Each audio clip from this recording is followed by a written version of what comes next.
Yandım ayaman ayaman ayaman, öldüm ayaman ayaman ayaman, sevdim. All right, good evening, everyone. Is the state ready to proceed? Yes, Your Honor. Is the defendant ready to proceed? Yes, Your Honor.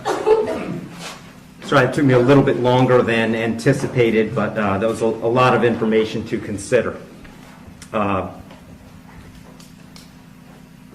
me just start by saying that as multiple people have observed, this is a particularly difficult case because there's really nothing that the court can do that's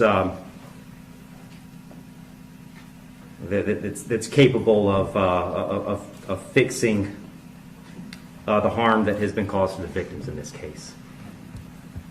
So that being said, I've got to start with the law. I'm bound by the law, and the law gives me a guideline for how to analyze an appropriate sentence in this case. So I want to start with the Camacho case. It's really the first thing I need to address is whether or not the court's going to depart from the minimum in this case, which is 222 months or approximately 18 and a half years in the Florida State Prison as a minimum. The Camacho case, as Mr. Fitzgibbons pointed out and argued, lays out really a three-factor test. Is there a valid legal basis for departure?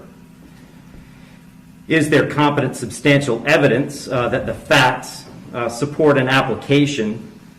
Or so do the facts apply to the departure basis that is being asserted?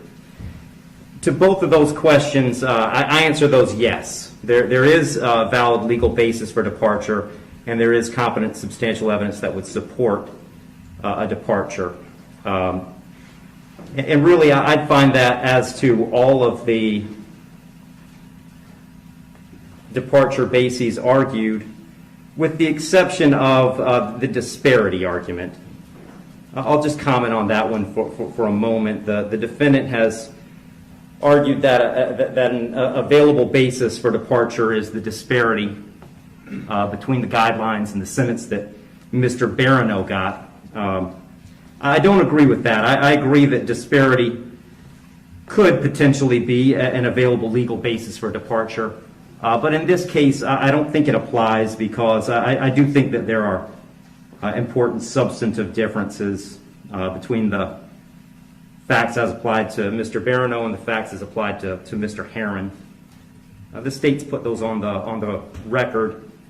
I won't elaborate on it too much other than to say I think that the difference, the age of majority for Mr. Heron is one of those. But mostly I just think that the facts are different as between those two defendants.